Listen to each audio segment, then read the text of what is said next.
encore. Et, et comme nous avons bien disposé, nous pouvons vous asseoir. Nous avons bien dansé, nous avons bien accueilli notre Rabouni et nous sommes disposés et nous avons entendu déjà dans les chants sa parole que Dieu est sans limite. Dieu peut tout et Dieu a tout mis sous ses pieds et il va nous ressusciter. Alors demandons-lui tout aujourd'hui, tout ce dont nous avons besoin. Alors, comme nous sommes là parce que nous avons besoin de nourrir notre âme, l'homme aussi ne vit pas seulement de pain, mais de toute parole qui sort de la bouche de Dieu. Et là, pour nous partager la parole, je vais maintenant inviter notre sœur Myriam Aguila, qui vient directement de la France, exclusivement pour nous. Elle est arrivée jeudi soir au Québec.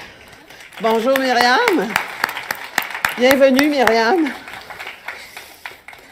Notre sœur Myriam est laïque missionnaire catholique, membre de la fraternité missionnaire Jean-Paul II. Après 20 ans au service de la prédication dans le domaine de la guérison intérieure et responsable d'un service d'écoute, Myriam est interpellée par le rôle de la femme et elle est active dans ce sens. Et elle a été conduite à fonder Mission Femme, lève-toi, qui encourage les femmes à se lever et tout particulièrement comme sentinelle de l'invisible. Mission Femme, lève-toi accompagne la mise en place et la formation de l'intercession prophétique. Tout à l'heure, nous avons fait une danse prophétique, mais il y a l'intercession prophétique. Et elle a fondé aussi des cénacles d'intercession prophétique en France, en Belgique, à l'île Maurice et à d'autres endroits, outre-mer. Par ailleurs, Myriam est responsable aussi de la mission OUL. Qu'est-ce que ça veut dire? C'est Opération U, Urgence L, Liban, qui soutient à ce jour plus de 200 familles dans un Liban déchiré par la crise. Alors, son enseignement s'intitule « Bâtir ma maison sur les fondations solides de l'Évangile de Jésus-Christ ». Sans plus tarder, accueillons-la chaleureusement. Amen. Amen. Est-ce que vous m'entendez bien d'abord? Est-ce que vous m'entendez bien? Ça va, ça marche? Je voudrais qu'on applaudisse les hommes qui sont à la technique. Amen, il y en a qui lèvent la main. Amen, que Dieu te bénisse. Bâti dans l'Évangile. Mais je voudrais vous partager d'abord un rêve. Je fais un rêve récurrent. Et je pense que si le Seigneur m'a appelé à prêcher à la femme, c'est simplement vous partager ce rêve. Je vous invite à fermer les yeux. Imaginez un peu. Le Père est sur son trône. Et Jésus arrive devant le trône. Il arrive devant lui et il lui dit « Papa, oui mon fils, papa, ça y est, tous les hommes sont sauvés, papa. Amen. Et nous voulons, et vous les femmes, nous les femmes, dans ce plan de salut, nous avons une place et un rôle tellement important, tellement particulier. Et vous savez, pour venir ici, j'ai eu tellement d'ennuis. J'étais étonnée, je voyage tous les 3 mois, je suis sur Beyrouth. J'étais étonnée des ennuis quand le monsieur d'Air France passait mon passeport, quand il le spoilait, j'ai appris un nouveau terme, yes, I spoil. Quand il le spoliait, la machine changeait les numéros de mon passeport. Et le monsieur d'Air France est allé dire, écoutez, madame, je n'ai jamais vu ça. Je n'ai jamais vu ça. Voilà. Donc il y a un enjeu. Il y a un enjeu pour que nous soyons vraiment des femmes bâties dans l'Évangile. Alors, je voudrais faire d'abord une toute petite prière. Je vous invite à mettre la main sur votre cœur de femme. Et je veux prier le Père pour vous. Père, je te présente le cœur de mes sœurs. Tu sais tout ce qu'il y a dans ce cœur, Père.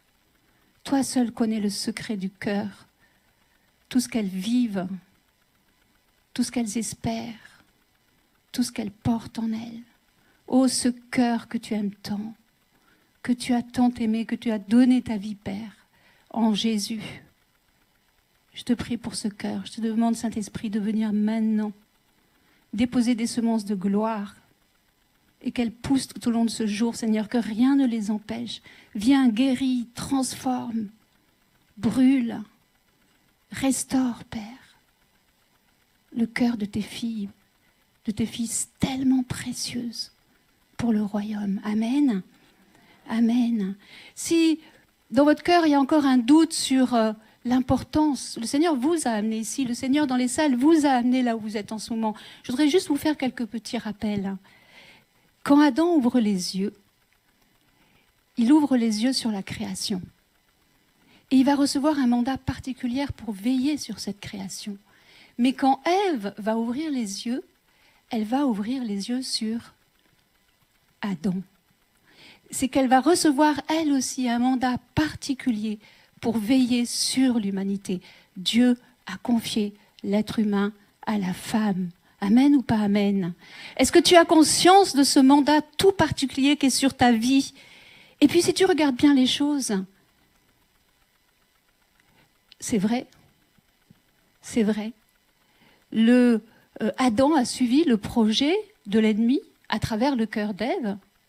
Mais si tu regardes le plan du salut, Joseph a suivi le plan de Dieu à travers Marie. Et tu es cette femme de l'Évangile à travers qui Dieu veut passer pour amener le salut sur la terre. Amen. Et c'est une position de femme qu'on va creuser aujourd'hui. J'ai très peu de temps, on n'a que 30 minutes. Je dis, Seigneur, 30 minutes. Il nous faudrait tellement de temps pour aller en profondeur. Mais ça fait rien. Et puis ensuite, tu n'es pas modelé comme l'homme. Vous savez, l'homme est modelé et puis déposé dans ce jardin. Tu es bâti. Il y a un verbe anar en hébreu qui est très très fort. Tu es bâti comme les murailles de Jérusalem. Tu es bâti comme les murailles de Jérusalem. Solide. Mais tu as besoin, j'ai besoin d'apprendre à veiller sur mes murailles. Parce que tu es une terre sainte. Et nous, les femmes, de temps en temps, nous ne veillons pas assez sur ces murailles. Et on va voir ça après. Même ton corps, le corps, homme et femme, voyez, je bug un peu parce que je suis vraiment fatiguée, je vous le cache pas. Mais voilà, homme et femme, il est fille, nekeva, même ce mot veut dire creux, réceptacle. Ça veut dire que rien que ta vie, que tu sois maman, physiquement, ou que tu le sois pas, peu importe, ce creux, ce réceptacle, malgré toi, que tu le veuilles ou pas, annonce au monde entier que le monde vient de l'intérieur de quelqu'un et que quelqu'un vit en toi. Tu es une annonce. Tu n'annonces pas la bonne nouvelle. Tu es une bonne nouvelle du royaume de l'amour sur cette terre. Amen. Amen ou pas amen. Quand vous allez ressortir, j'espère que vous allez ressortir comme ça. Voilà. Je suis une bonne nouvelle du royaume de Dieu. Mais il faut le devenir, vous voyez, c'est un travail. On va le voir avec Esther. Peter m'a demandé de travailler avec Esther, mais quelle joie de travailler avec cette reine et cette petite femme si grande qui s'est laissée pétrir pour devenir une bonne nouvelle, une femme de salut. Ça va, on relève la tête. S'il y a des femmes courbées, dis à ta sœur, fille d'Abraham. Tu es une fille d'Abraham. Dans les salles aussi, tu es une fille. Tu n'es pas n'importe qui, tu es une fille d'Abraham. Vous voyez, il n'y a pas... Il n'y a pas de neutralité dans mon cœur de femme. Il n'y a pas de neutralité. Nos sœurs juives, le matin, quand elles se réveillent, et Marie, la maman de Jésus, disait ça le matin. Je te bénis, Père, toi qui m'as fait ta volonté. Mais les hommes juifs, quand ils se lèvent le matin, disent, je te bénis, Père, toi qui ne m'as pas fait femme.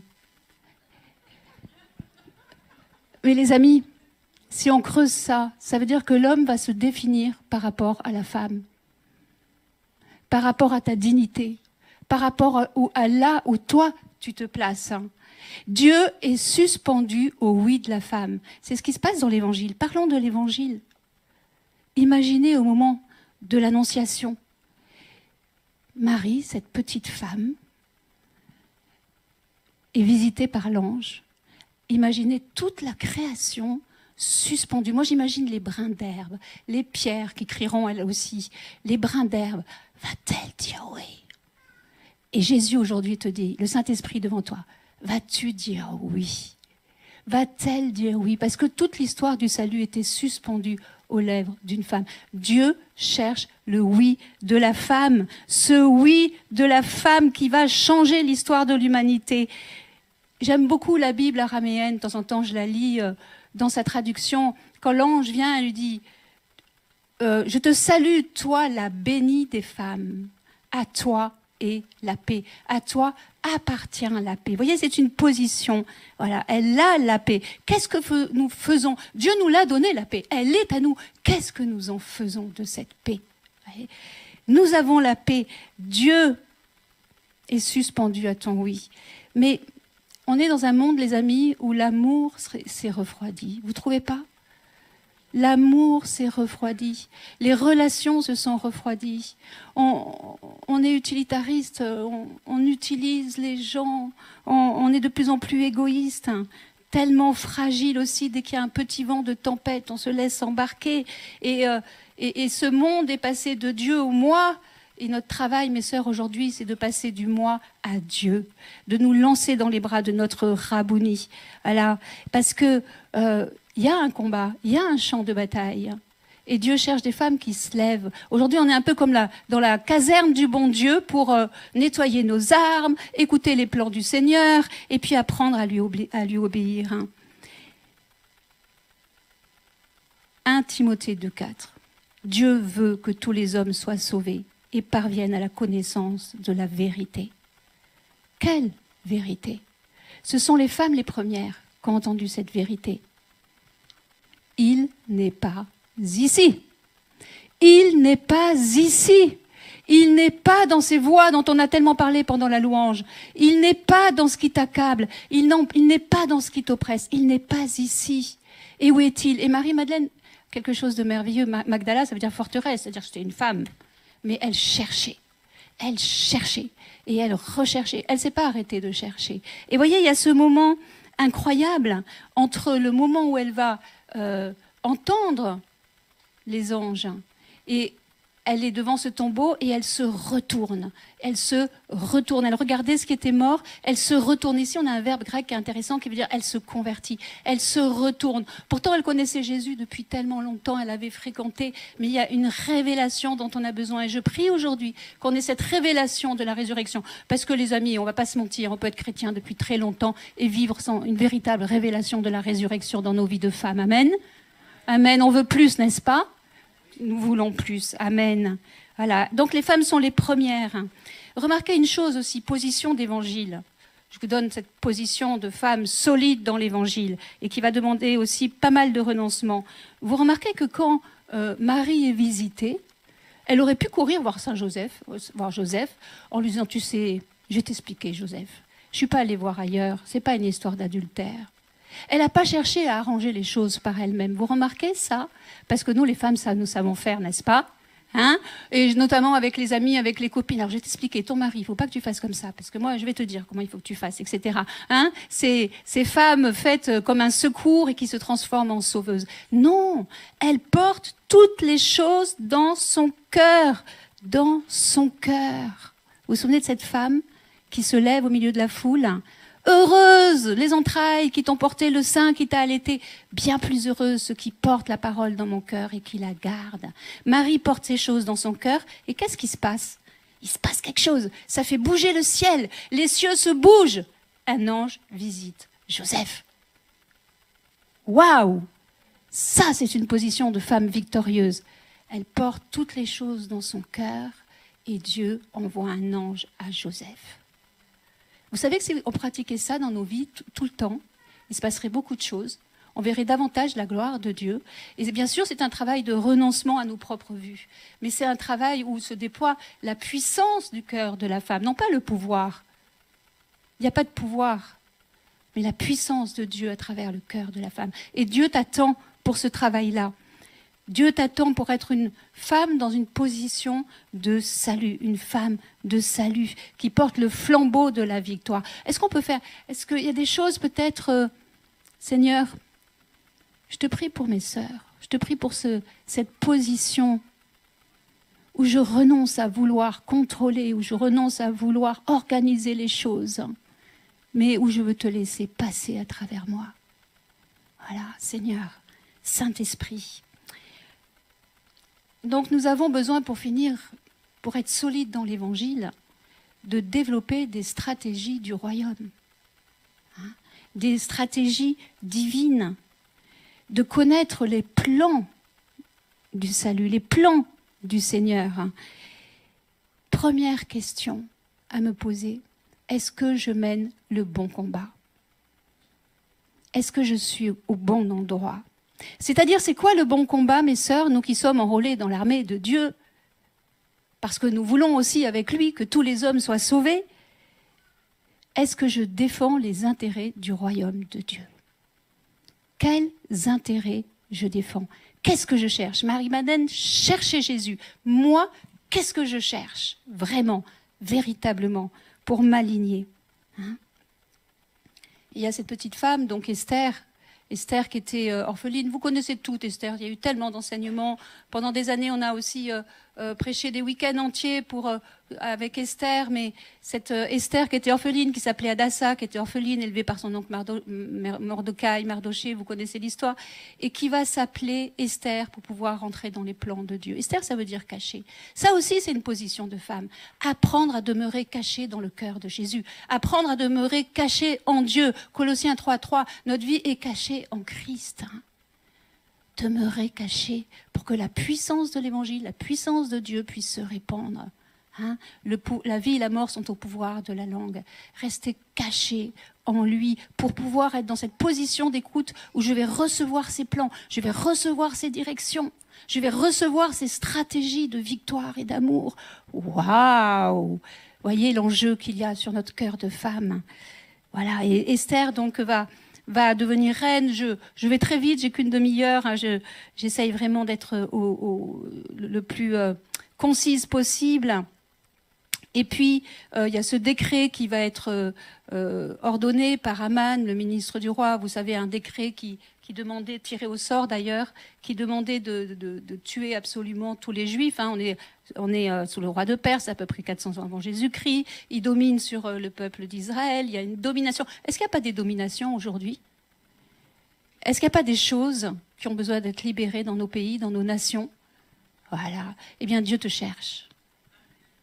Dieu te cherche. Et donc, elle va être choisie, donc la reine Vashti, qui refuse de se présenter au roi lors d'un banquet, et elle va être renvoyée, si je puis dire, une femme de désobéissance. Et quand il y a une femme de désobéissance, eh bien, Dieu appelle une femme d'obéissance. C'est nous. On peut lever la main. Est-ce que c'est nous, les femmes d'obéissance, qui nous levons pour le royaume? Amen. Amen. On veut se lever, Seigneur.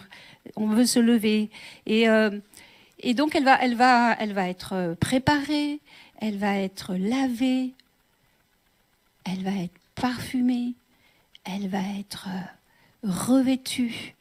Laver, ça veut dire quoi pour nous? Laver de nos colères, de nos amertumes. Vous savez, l'amertume, c'est le grand ennemi de la femme. Pourquoi? Parce que nous avons une mémoire terrible. Alors peut-être Stéphanie, qui est scientifique, pourrait dire au niveau du cerveau, je crois que tout le monde émotionnel est relié à tout. Hein. La femme est un grand sac avec tout dedans, puis les hommes, c'est plus une commode avec des tiroirs, vous voyez. Il y a des secteurs. Voilà, hein, c'est ça. Chérie, je suis fatiguée. Ben, t'es fatiguée, va te coucher, ben, c'est logique. Mais non, en fait, je voulais un câlin, chérie. Hein, voyez, vous connaissez l'histoire. Hein. Voilà. Mais je vous disais, elle est lavée, oui, parce que avec cette mémoire, hein, tu te souviens, chérie, en 1998, quand on se promenait dans le parc de telle ville et que tu avais un pantalon rouge et des chaussures noires, tu m'as dit que... Hein? Voilà, c'est terrible. Tu m'as dit que... Et on retient toutes ces choses. Et on a une mémoire. Et c'est important, mes sœurs, dans ce travail, pour se lever comme vraiment des ailes chétrailles. Vous savez, Proverbe 31, qu'on traduit malheureusement par femme parfaite, mais quelle tristesse. Littéralement, en hébreu, c'est une femme soldat. Soldat qui défend les intérêts du royaume sur la terre. Amen?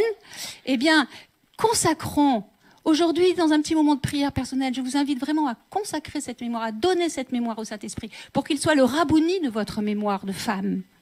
Amen. Pour que cette mémoire serve les intérêts du royaume sur la terre. Amen. Donc elle est lavée, c'est ça être lavée, parfumée par le Christ, parfumée. C'est-à-dire que après être lavé, eh bien la colère, l'amertume, toutes ces choses partent, et puis il y a les parfums du ciel qui descendent sur vous. Et enfin, elle est revêtue. Vous tous qui avez revêtu le Christ, qui avez été baptisés, vous avez revêtu le Christ. Nous avons revêtu le Christ. Donc, et puis, bon, je vais passer sur toute sa préparation et on arrive à ce moment où elle va rentrer en intercession parce que son oncle lui fait dire que, voilà, il y a ce décret. Et toi, reine Esther, qui est à l'intérieur, cachée, tu vas pouvoir faire de toi. J'ai besoin de toi. Vous savez, juste en 2 secondes, tu me dis le temps parce que je suis du sud de la France, on est des pipelettes, on parle beaucoup. Hein. Une année, j'ai perdu une petite fille, et quand j'ai perdu cette petite fille, qui est partie au ciel à 6 mois de grossesse à peu près, j'ai fait un arrêt cardiaque total. Je ne vais pas vous raconter tout ça maintenant, ça serait trop long, mais juste pour vous dire une chose, c'est que quand je me suis retrouvée dans ce lieu où il n'y a que l'amour, il n'y a rien d'autre que l'amour. Imagine un lieu où il n'y a que l'amour. C'est juste impossible pour nous de l'imaginer. Il n'y a rien d'autre qui rentre dans cette pièce, cet amour inconditionnel. Eh bien, j'avais dit au Seigneur, moi, je suis fatiguée parce que j'ai perdu plusieurs enfants, je ne raconte pas ma vie maintenant, c'est pas intéressant. Mais en tout cas, le Seigneur m'a montré ma prière et j'ai vu une flèche en or qui était comme un missile balistique, un scud qui partait de mon cœur et qui allait directement dans le cœur du Père. Parce que j'étais dépouillée, parce que je n'avais plus rien à défendre. Et là, le Seigneur m'a dit... Tu es libre, Myriam. Si tu veux, tu restes ou tu repars. J'étais libre, mais comme on n'est pas libre sur la terre, c'est pas possible, royalement libre. Et là, j'ai entendu une voix puissante. Myriam, Myriam, il y a tellement à faire pour Jésus sur la terre. Dieu a voulu avoir besoin de chacune d'entre vous, mes sœurs. Et je vous le dis en Afrique, je vous le dis à l'île Maurice, Dieu a voulu avoir besoin du cœur de la femme. Amen ou pas amen? Amen. Est-ce que vous pouvez vous lever pour faire un geste prophétique? Je me lève pour Dieu, je veux être cette femme par qui Dieu passe, je veux être cette femme de salut, je veux être cette femme pour que le royaume grandisse dans chacune de nos nations. Amen. Tu nous vois, Seigneur, nous sommes debout, nous sommes ton armée de messagères qui veulent répandre la bonne nouvelle. Pas spécialement en parlant, mais simplement en devenant ce que nous sommes, des femmes de Dieu, des femmes d'obéissance, des femmes qui portent la parole, des femmes qui gardent la parole, des femmes d'intimité avec le Saint-Esprit. Amen. Amen, Seigneur. Amen, Seigneur. Des femmes d'intercession, enfin, parce qu'ils viennent vers Esther et lui disent, invoque le Seigneur. Vous pouvez vous asseoir. Invoque le Seigneur. Parle de nous, ô roi. Délivre-nous de la mort. Et là, Esther va entreprendre un jeûne. Parce qu'il fallait qu'elle risque sa vie pour se présenter devant le roi. Hein. C'était extrêmement risqué. Et ce qui est très très beau, c'est qu'elle va se mettre à jeûner, mais pas toute seule. Et ça, je trouve ça beau aussi. C'est pour ça que c'est beau ces congrès. Elle va se mettre à jeûner avec ses servantes. Elle va s'entourer. Vous savez, ça nous rappelle Moïse dans sa grande intercession devant les Amalécites. Il va pas être tout seul. Il va être entouré. Et c'est important nos temps de rassemblement pour ça. Parce qu'on se fortifie les unes les autres. On s'encourage. On rentre dans une culture de l'honneur de la femme ensemble. Et elle va se mettre à jeûner donc pour préparer son cœur. Et là, elle va se mettre dans une écoute profonde. C'est le jeûne d'Esther, on n'a pas le temps d'en parler maintenant. Et elle va rentrer, il va y avoir une stratégie, je dirais, un petit peu en 3 étapes qui va nous guider jusqu'au moment favorable, jusqu'au kairos de Dieu. Alors, donc il y a ce décret, hein, et elle rentre en intercession. La lettre de Jean nous dit, nous avons auprès de lui cette assurance que si nous demandons quelque chose selon sa volonté, il nous écoute. Selon sa volonté, il nous écoute. Cette femme qui est dans cette position, dont je viens de vous parler, comme Marie, qui porte les choses dans son cœur, qui prie, qui veut devenir la volonté de Dieu, alors elle est écoutée. Peut-être que tu rames depuis longtemps avec des choses dans ta vie. Peut-être que tu rames avec des choses que tu demandes tout le temps. Oh, Seigneur, Seigneur, Seigneur. Le Seigneur, il sait, hein. Seigneur. Et peut-être que le Seigneur t'appelle à dire, et toi, Seigneur, qu'est-ce que tu en penses de cette affaire? Comment tu veux que je prie? Comment tu veux que je me positionne? Je vous invite à lâcher aujourd'hui, vraiment sur le cœur, qu'il y a des femmes qui se sont... Demander tout le temps dans cette position, ça finit par endurcir le cœur. Parce qu'on n'est pas forcément exaucé de la manière dont Dieu veut, et ça finit par nous endurcir le cœur. Et on a toujours, nous les femmes, ce danger de s'endurcir. Je ne pars pas là-dessus, Myriam, pas de parenthèse, tu es encore là ce soir. Bon, alors, donc elle n'est pas toute seule et elle va avancer avec prudence. Voilà, elle va observer les choses. Parce que là, elle avance sur un territoire ennemi. Donc elle va d'abord rencontrer le roi, mais elle va, en fait, parce que c'était, comme je vous le disais, c'était un danger de mort de se présenter au roi. Hein. On ne pouvait pas se présenter comme ça. Elle va vérifier si les portes sont ouvertes, en fait. Et le roi va l'accueillir. Donc, ok, confirmation dans le concret. Ça, pour nous, les femmes, c'est très important. Parce que nous partons tellement souvent dans nos émotions et dans nos sentiments, n'est-ce pas, hein, dans notre monde sensible, que le concret, le réel, les événements parlent aussi.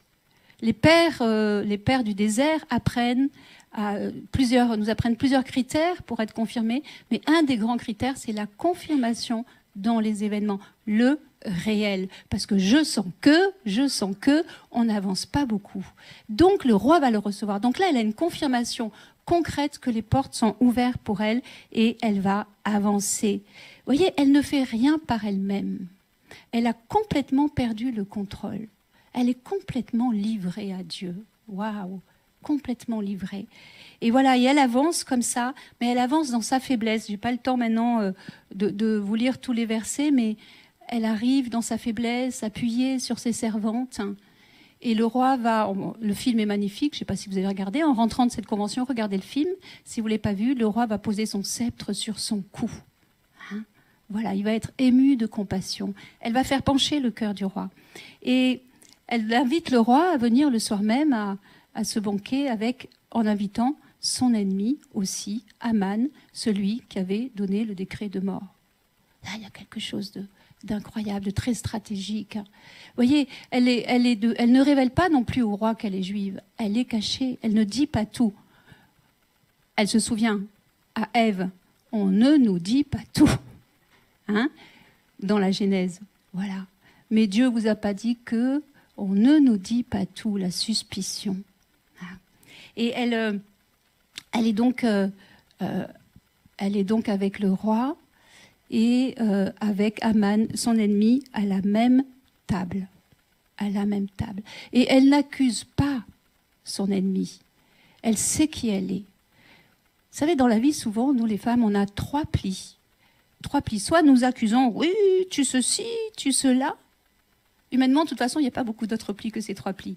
Ou alors on se justifie, oui, mais quand même, moi. Ou alors on se victimise. Vous savez, c'est une petite roue comme les hamsters qui tournent dans la roue. On se justifie, on se victimise ou on accuse. Ça vous parle, ça? Ça vous parle? Hein? Et Seigneur, on veut vraiment quitter ces plis-là pour être à ton service, dans l'obéissance. Hein. Elle ne se justifie pas, elle ne dit pas qui elle est. Elle reste cachée, blottie en Dieu. Voilà. Donc elle les convoque et ensemble. Alors on pourrait dire, mais c'est carrément de la manipulation. Hein. Eh bien, mes sœurs, c'est un point important aussi pour nous, parce que si nous ne développons pas des stratégies du royaume, nous risquons de développer effectivement de la manipulation de femmes. Et ça, c'est terrible. Hein. Voilà. Donc et puis il y a ce banquet, donc elle les reçoit, elle ne dénonce pas son ennemi, elle ne regarde pas l'ennemi en face. Vous savez, il y a cette position de femme, soyez vainqueurs du mal par le bien, où tu adores Dieu, et Dieu s'occupe des situations. Tu adores Dieu, et Dieu s'occupe des situations. Tu vois ce qui est bon, ce qui est bien, ce qui est pour le royaume. Et les situations de mal sont vaincues, mais sans que toi, tu aies mis le doigt dessus. Waouh! Amen, on peut applaudir le Seigneur. Amen, sans que toi, tu aies mis le doigt dessus. Parce que nous passons notre temps à mettre le doigt sur le mal. Le mal est un chien enragé, attaché à une chaîne. Ne t'approche pas. Occupe-toi des affaires de Dieu. Amen. Et c'est magnifique, mais quelle femme! Donc pas d'accusation. Elle ne calcule pas le mal qui est en face d'elle. Elle continue, elle trace sa route pour la victoire de Dieu. Voilà. Et quelle femme de victoire! Elle n'attaque pas son ennemi. On a tellement tendance, vous savez, moi, je suis dans le renouveau catholique depuis longtemps et j'entends tellement, ouais, c'est le combat, c'est le combat, c'est le combat. Ben, des fois, c'est toi le combat, hein. Des fois, c'est mon inconversion qui est un combat, hein.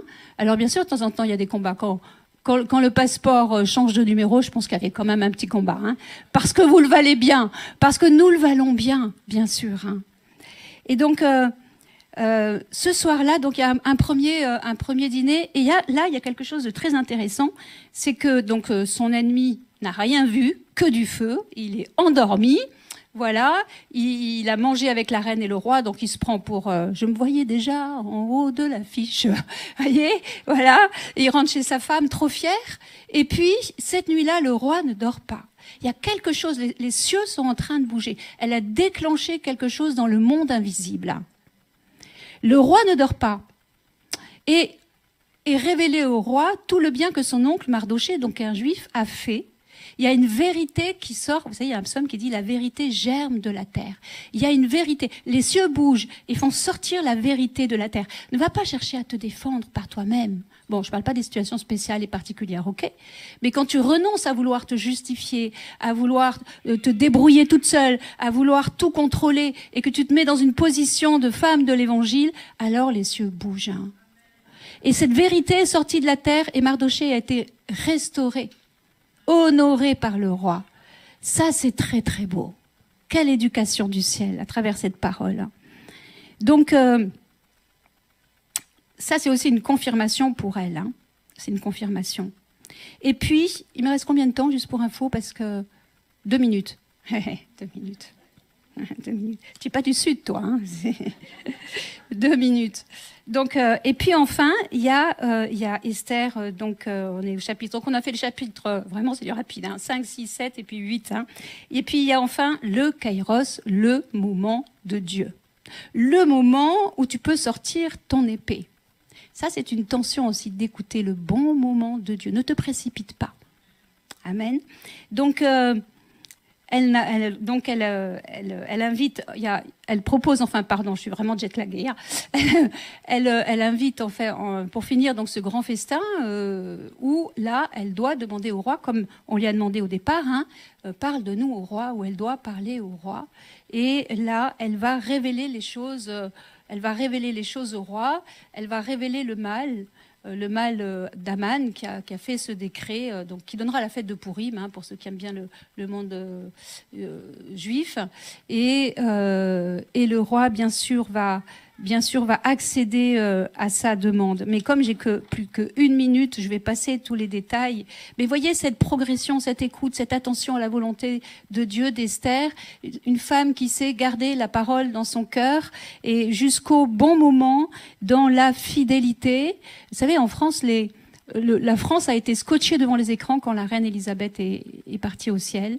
Et il y a cette image du cercueil que tout le monde regardait. Et la France qui a coupé la tête de son roi, était comme émerveillée de cette reine. Et sur ce cercueil, il y avait la couronne, il y avait le sceptre et l'orbe. Vous savez, l'orbe, c'est la sphère avec la croix dessus. Il y avait quoi pour finir? La royauté, elle est à toi. L'autorité, elle est à toi. Et puis, et la soumission, donc, au Christ, elle est à nous. Voilà. Et qu'est-ce qui a scotché les gens pour finir? C'est la beauté et la dignité de cette femme qui est allée jusqu'au bout, sa fidélité. Je voudrais vous lire, ça donner une citation simplement d'un évêque de New York, américain, Fulton John, qui nous dit: le niveau de n'importe quelle civilisation est toujours le niveau de sa féminité. Plus une femme est noble de cœur, plus l'homme doit être lui aussi noble pour être digne de son amour. Et ça, dit-il, ce sont des femmes qui n'échouent pas. Amen. Amen. Et donc, juste pour terminer, pour finir, Esther, elle est discrète, elle est efficace, elle n'est pas centrée sur elle, elle donne sa vie, elle est patiente, prudence et simplicité. Elle est patiente, elle attend le bon moment. C'est une femme de victoire. Est-ce que nous sommes prêtes à donner nos vies pour la victoire du royaume? Est-ce que nous sommes prêts? Vous savez, je suis au Moyen-Orient tous les 3-4 mois. Et au Liban, il y a quelque chose qui me touche énormément, alors qu'ils ont vraiment les 2 pieds dans la boue, vous savez, les amis. Si je vous parle, je vous fais pleurer. Parce que c'est juste insupportable ce qu'ils vivent. Jamais, dans aucun appartement où je suis rentrée, si ça peut encore s'appeler des appartements, je n'ai entendu un Libanais dire: mais pourquoi il nous arrive ça? Qu'est-ce que fait le bon Dieu? Ils ne font jamais de relation entre ce qu'ils vivent est Dieu. Parce que Dieu est Dieu, un point, c'est tout. Amen. Amen. Mais voilà, des personnes plantées dans l'évangile, comme les cèdres du Liban, plantées dans la terre. Vous savez que le cèdre, il fait 3 fois dans la terre. Les racines font 3 fois ce qu'il fait à l'extérieur. Voilà un peuple qui est debout au milieu de la misère. Alors mes sœurs, je prie pour que nous devenions ces femmes solidement plantées dans le roc de l'évangile. Amen. Waouh, une demi-heure, c'est...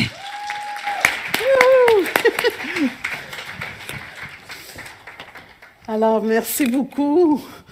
Merci beaucoup, Myriam, pour cet enseignement, pour cette exhortation à devenir des femmes qui demeurent fidèles et à l'écoute de notre Dieu, et qui deviennent des femmes obéissantes à sa parole et aussi d'attendre le bon moment.